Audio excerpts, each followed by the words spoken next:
The main thing that this cuts out is the duplicant labor. I don't need to send anyone in there to kill the duplicants, which can, like with a smooth hatch, is actually dangerous. A smooth hatch can take on one colonist and will hurt them before it dies. The Dracos, I mean, you see, I'm willing to take the efficiency hit of shearing them once and then, you know, leading them off once they've had a chance to lay an egg. You get sent to the drowning room. It's the second quickest way of killing them, because the ultra efficient. If I was just drinking coffee, and if this was a dark Aavak run, then I wouldn't even give them the gentle march towards their demise, where they'll die by themselves. It's not going to be dignified. They're drowning, okay? But no one else is going to see it, so it's almost dignified. The alternative is to do something like this. You make a little room, pom pom pom pom pom, like this. You stick doors in. You'd make them manual airlocks or something like that, so that airflow wouldn't happen. You might have a little pump or something in here, just to make sure that this otherwise full of hydrogen room doesn't stop being full of hydrogen. You would have a single critter drop-off in here with a sensor checking for if there's any critters in here. If there are, this door opens. Or you don't even have... Well, you'd have the door, but you'd always have it open, for example, and then this entire area would always be considered to be full of hydrogen. You might put a little duplicant airlock over here so they get into a suit, an Atmos suit, before entering. But as long as this drop-off is there, even if this door is open, so this is effectively all one room, it still considers this one room. You tell this 20 Dracos. Doesn't matter, every kind of Draco species, 20. All you have in here is a shearer. You don't put any plants, you don't put anything. You just have hydrogen. That's it. The moment they're an adult, they get wrangled, they get stuck in there. In fact, you can make it so that it goes for anyone. You have your breeding room, and that has a low population. All you use, and they get fed in there so that they keep producing eggs. Like incubation, maybe you take it off to an incubator array or something, so you get a constant stream of young Dracos, and then you just a little bit of duplicant labor. You marsh them off in here, you drop them off in here. They inevitably walk across this threshold. Now, even though this is still just one contiguous open space, this is still considered a 4-tile room. The moment the Draco is out of there, well, this is now one Draco less in terms of the population, so you can probably stuff another Draco in there. So they'll go off and they'll keep pushing the Dracos in. They just exist in here, just constantly regrowing their scales. You'll get about 3 or 4 shearings, depending on the type of Draco it is, out of them before they die of starvation. It takes a long time to kill them this way. This is by far the most heartless way, but most efficient way of farming Dracos. Or anything. Starvation ranching is a thing. And it is only possible if I have drunken, frankly, inhuman amounts of coffee. Otherwise, I feel too bad. I do not consider this a flaw. I consider this a redeeming quality. And I do mean it. I feel so bad. I can't even do it like off camera. This isn't haha, my online persona. So no, I can't do it off camera. I feel too bad.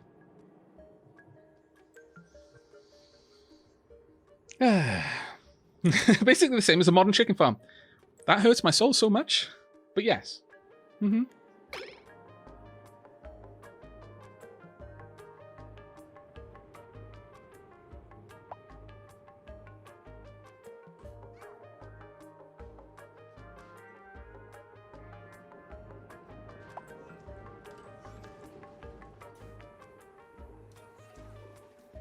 But that is how it is. That starvation ranching is a thing. You can totally get useful materials out of most of the critters whilst they're starving to death, because they're born with full calories. And for some of the critters, that will take them into adulthood. With many of them, you'll get, like, most of them only produce something when they eat. Like, Dracos in the hydrogen room won't produce any phosphorus. They will produce scales, though, because they're regrowing them based on the fact that has hydrogen. So you'll get plastic and you'll get reed fiber. But you can run a quasi-starvation ranch just by having a small amount of food available. They'll eat a little bit, and every now and then, one of them will produce something. But mostly, they're just going to be in there until they die. It's a super low-power way of generating meat. Because you can do it with eggs as well. You don't need to put them in a drowning tank, but you can just drop them off in a room. But the thing with hatches, the hatches, unless they're stone hatches, they'll eat meat. So you don't want that. Once you've got hatches, you don't want to use any kind of, like, yeah, just waiting for them to die kind of system, because they will die, and then immediately one of their fellow hatches is like, oh my god, you died! Well, I didn't kill you, so I am sin-free, but I'm not going to let this food go to waste. I am literally dying of starvation. Chomp, chomp, chomp, chomp. I would not fault them, frankly, at all. In fact, well done. You resisted the urge to just set upon and kill your fellow hatchling for their food proactively. You waited until they died by themselves. Well done, you, for your patience and your resisting temptation. But now that the food is there, I don't think anyone could fault you for being like, yeah, you know what? No, not wasting it. Don't want to die. But yeah. So you don't want that with regular hatches, and I don't think you want it with sage hatches, because they'll just eat the meat. The other ones, I think you can get away with it, because they don't consume their own byproduct. So, like, Drecklets don't eat meat. Slicksters don't eat meat. Slicksters, honestly, though, there's no... I mean, Slicksters just consume CO2. They're amazing. You wouldn't necessarily need to starvation ranch them, because you've always got CO2. If you don't, then there's something weird going on. Puffed, yeah, same with puffed, really. In fact, puffed ranching is particularly nice when you've got puffed in an area where you're just dropping your excess O2. I would normally, if I had puffed, like a puffed ranch, I'd just be pumping that in there in a sealed room, up to a high amount of O2 would go in there, and I'd just allow my puffed to convert that into oxalite. I'd just get dense puffed. And that's fine. Occasionally the dense puff will die. You'll get some meat out of it, but that's not what it's there for. It's there to turn my excess oxygen into oxygen I can store very efficiently. And eventually it helps with the space program as well.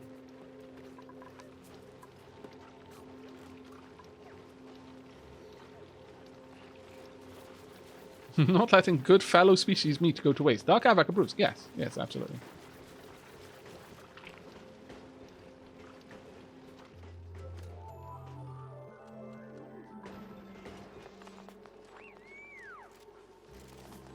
Good lord, I dozed off and woke up to this.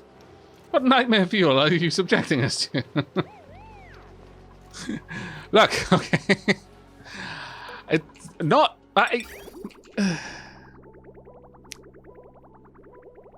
Yeah, it's pretty bad. I'm not gonna lie. Oh, damn it. But yeah, so that's the thing. That's how you do ranching. Now that that's done, I need to start pulling these things down. Starting with you. Can I not? And then you. I'm hoping that will work. This pipe should come across, but I need these pipes gone. Whomp. These pipes gone. Whomp.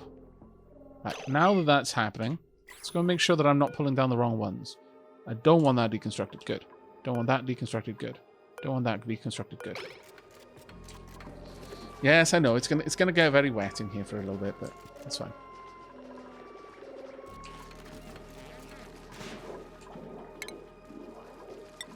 Right, to avoid you getting very unhappy, could we get all of that mopped up super fast? So that's the last thing I need. You just slowly losing your mind over that.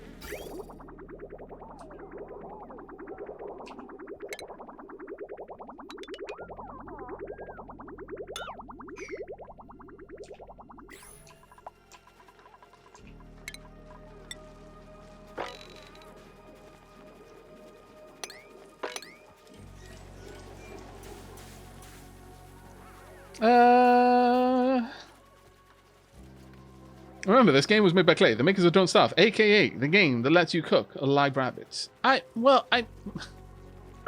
it actually let you cook the live ones? I wasn't aware of that. You get. Sorry, Paku, but I really need your meat. Like, super now. That was good timing. Cooked fish. Forever. No, don't eat. Oh, you dummies. Oh, well.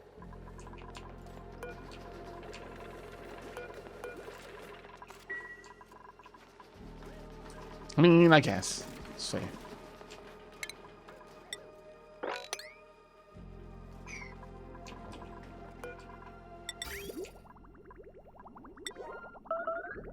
Tunk, tunk.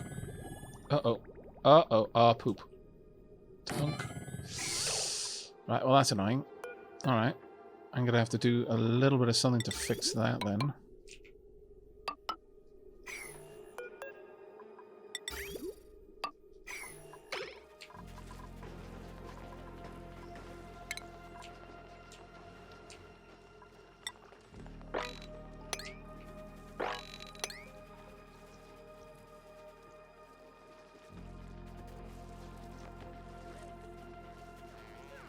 Can I show the temp overlay? Sure.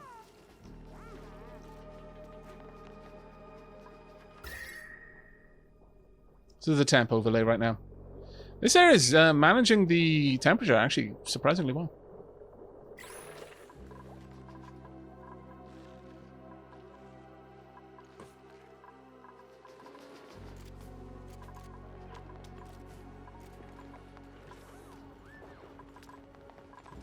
I mean, oxygen is not going to be a problem, and generally speaking, the temperature in here is not particularly bad. This is managing to drop it enough to get a lot of the meal wood going and keeping cool, so I'm fairly happy with that. Right, now that that's set up, I can start getting rid of this little place, because that was only ever there as a brief thing. Let's make sure that's connected, please and thank you. There we are. As for the rest down here, we can just rip this up. No longer needed. Well.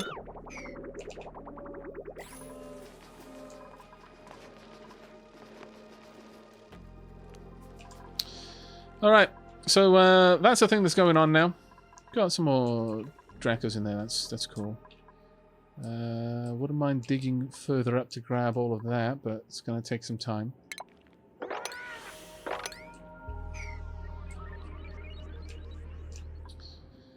Once we can move over to shovels, it is going to be a lot easier for us to keep calories up in this colony. Like, so much easier. We got any more volcanoes down here? Not really, no. It's very hot, too. Well, the sand itself is 75 degrees.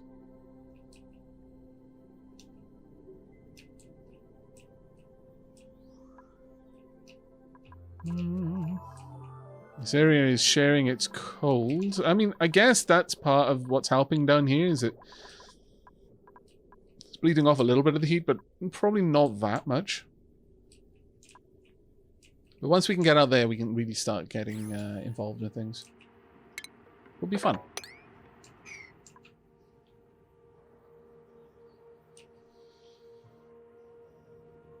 Wonder if Aavak will make a space aquatuna. What do you mean, Dragon Breath? As opposed to a regular aquatuna?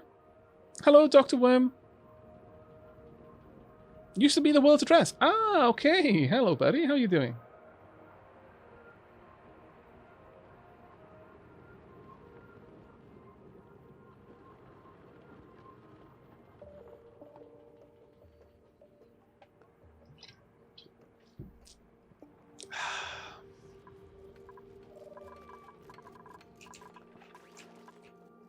How about I add in a little job to mop up this wee, so they don't have to keep walking through it, because I can only feel that they don't like it. As much as all of the other things that they could be doing with their time.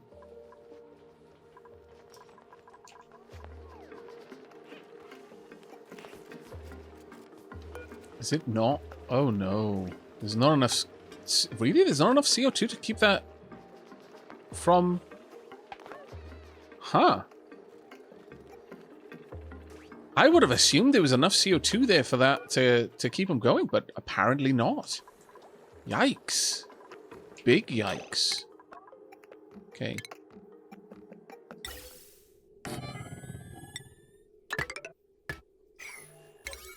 This needs to be done as something of a priority. Okay, it's already on a 7. I need to get some of that CO2 up there. Actually, quite urgently then. I wasn't expecting that, but all right. There's enough CO2 down here that I shouldn't have to filter it, but I think I will just in case.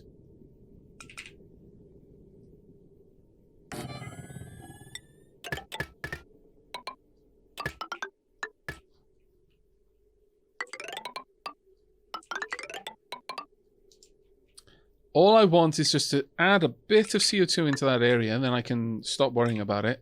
The moment that's done, basically, I'll just break this down again. This is a temporary build at the very, very best. All I need is for this to... Okay, that's already connected. All I need is for that to just move a little bit of the CO2 up there. Just to ensure that this place is in a sterile gas.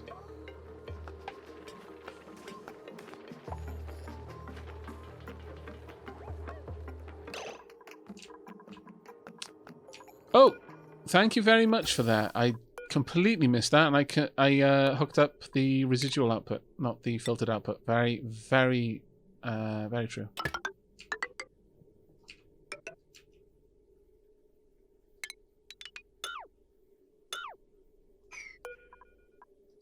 Can I select that? No, I can't.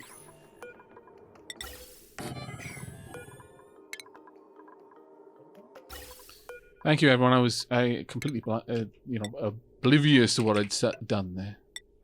I'd have been quite confused had I let that happen.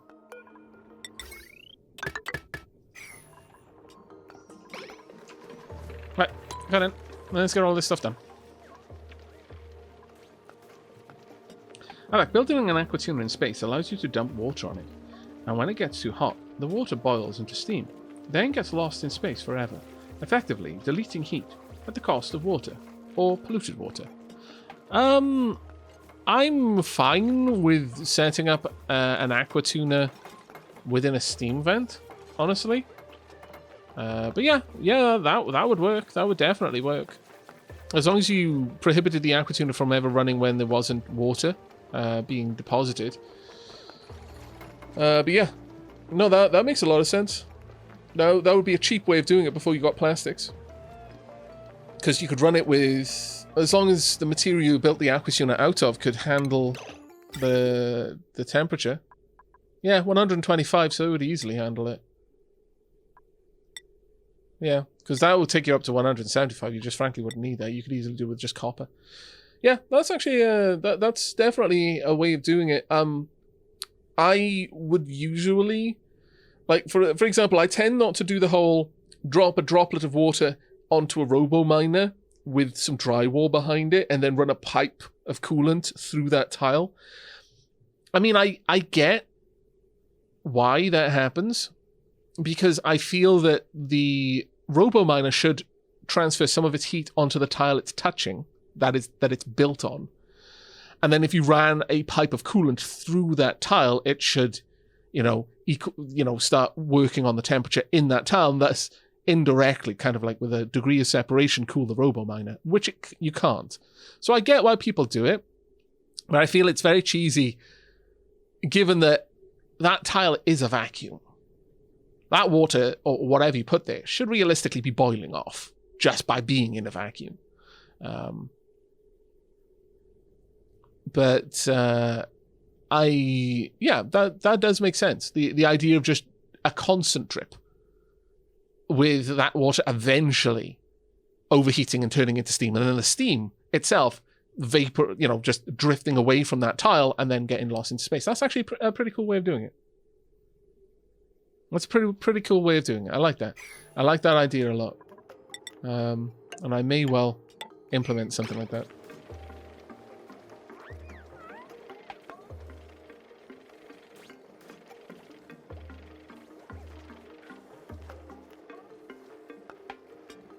And yeah, it is unfortunate that temperature doesn't transfer from a machine to the tile it's standing on, because you would expect it to.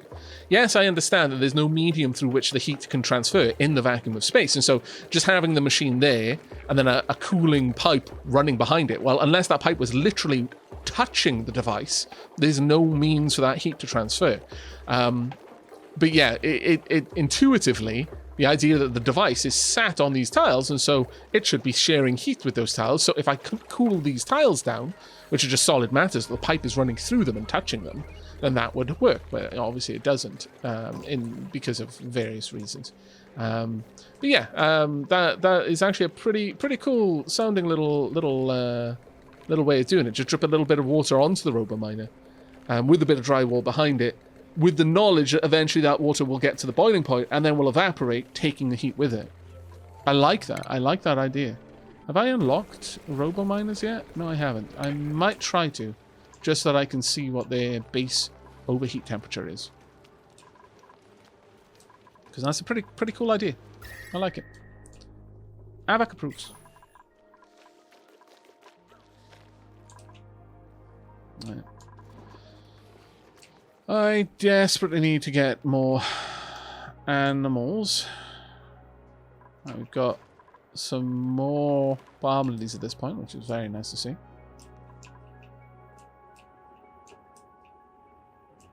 Got Dracos over there. I mean, there's areas where it is cool enough for me to grow things a lot better. And there's also I could probably, with this much slime, grow mushrooms. For a bit. That would probably help, actually. Maybe I should start working on setting that. What's the temperature range of a mushroom?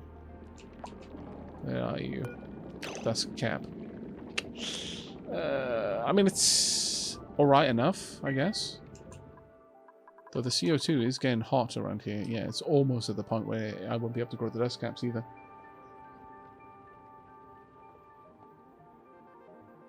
Aavak, you do have the heat transfer background tiles. No. That doesn't work as far as I'm aware, Zangiri.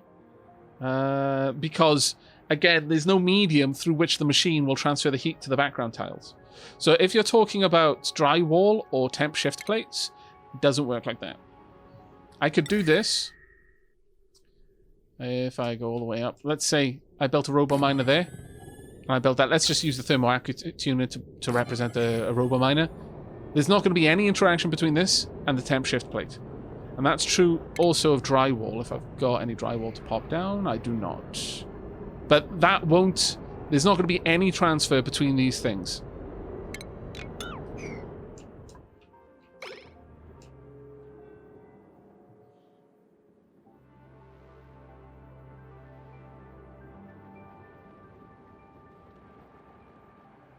I still think that the heat depth of the universe is still an effective solution to all the temperature problems. I mean, effective, yes.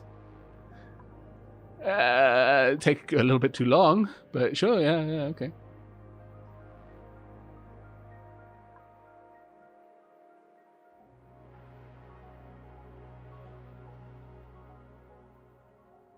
I mean, I wouldn't even say that the temperature shift plates should work that way. They just more efficiently balance temperature between themselves. Like they've got a very high conductivity. That's all they do. But you've still got to have some medium between them and the thing that's generating the heat to get the heat from that thing, this device, onto the temp shift plates. Like, I mean, if you're imagining this in a purely 2D world, I mean, this is presented in a two-dimensional way, but it's not a two-dimensional world. The idea is that as you can see, they're walking a little bit closer to the camera than this machine is. And a temp shift plate is on the very backmost kind of field. So you can imagine that there's 3 different layers to the world, or rather 5, and there's space in between each layer. So layer 1 is where the duplicants are walking right now. Layer 2 is space. Layer 3 is the machine. Layer 4 is space. Layer 5 is background tiles like walls or temp shift plates. And if there's nothing between layer 3 and layer 5, so there's a vacuum, there's no medium but on layer 4, there's no way that heat would transfer from your machine to layer 5 where the temp shift plates exist.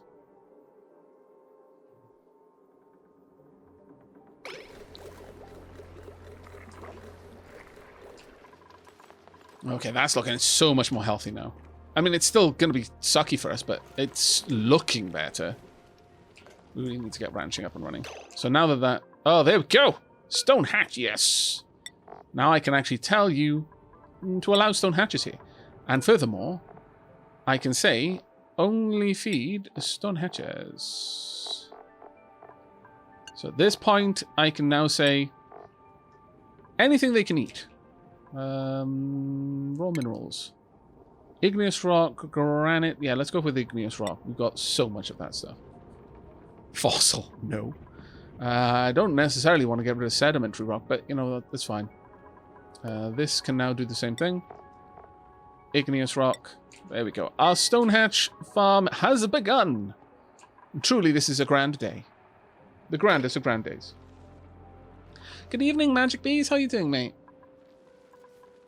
Sorry for taking a long time to explain these concepts and stuff. I really enjoy the game for that kind of element, though. All of the crazy stuff going on. Is this still not... Has that gone away?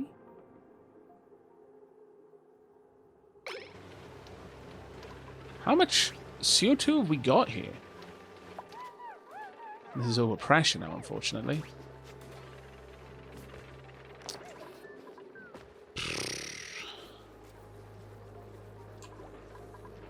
Hopefully, every little bit will get to push a bit more CO2 up there. Oh, have I even set that up properly? I have not. Balls. And it runs without it. That's annoying. There we go. At least with the liquid one, it jams. If it can't filter it, it doesn't bother trying. I have not.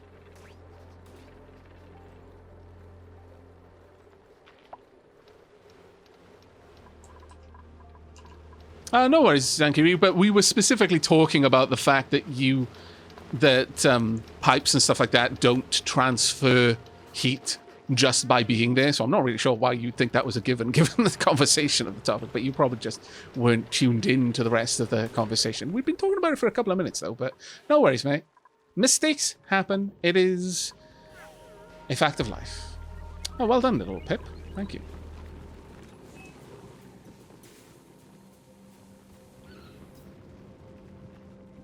Aavak, fun fact. Did you know the ice maker machine radiates 16 DTUs when running, but removes 20 DTUs from the water inside them? I did not. So it basically deletes a little bit of heat. That's actually pretty cool. That is really, really cool. Okay, Sheilab has risen a very valid point. I need a bit of a break. I need to get up and stretch my legs. I need to get better at doing this in general, because one of the things I realize, and I mean, I've always known that I can get sucked into a game and then I kind of start forgetting about, you know, basic maintenance operations. But one of the things I noticed is that during my Final Fantasy streams, the first couple of streams, because Lady Sheilab was sick, I was, you know, I didn't not remember to do that. That was a bit of a higher priority than you know, I just make sure I'm getting up, moving around, grabbing a drink, that sort of thing. I would make sure to go and check on her fairly frequently. And so I had like 3 or 4 breaks during the stream. And at the end of 12 hours, I didn't feel achy at all. I didn't feel like, oh my God, I feel like dead to the world. I felt pretty normal. And then towards the end part of the Final Fantasy streams, when Lady Sheila was well enough that I wasn't habitually going and checking in on her, I noticed that I could only really manage about 9 hours. I mean, I could manage more, but I would feel a bit, not so under the weather, but like, yeah, like achy, just generally not my best when I wrap up the stream, you know, just kind of need to go and decompress on the couch for a bit. And the only thing that really changed was that I was taking frequent breaks before. So, yeah, I did ask Lady Sheilab if I forgot to come and remind me, which she has done. So we're going to be taking a little bit of a break here. So we're all going to be gone for like 2 or 3 minutes, just long enough for me to go and boil myself the kettle and make myself another cuppa. And then we will be back. I hope to see you still here. But do keep an eye on the dupes. Make sure they don't get up into any particular shenanigans if you could avoid it. Oh, that's better. Is this now okay? Sterile atmosphere. There we go. Perfect. I approve. That works perfectly. All right. Well, I'm gonna let the thing run. Hopefully, no one dies. But you know, if they die while I'm getting tea, I guess that's just the way it's gonna be. So I will see you shortly. Also, enjoy a new tea break screen. How long should we go? Let's rendezvous back here in 3 minutes, shall we? I think that would be a good idea.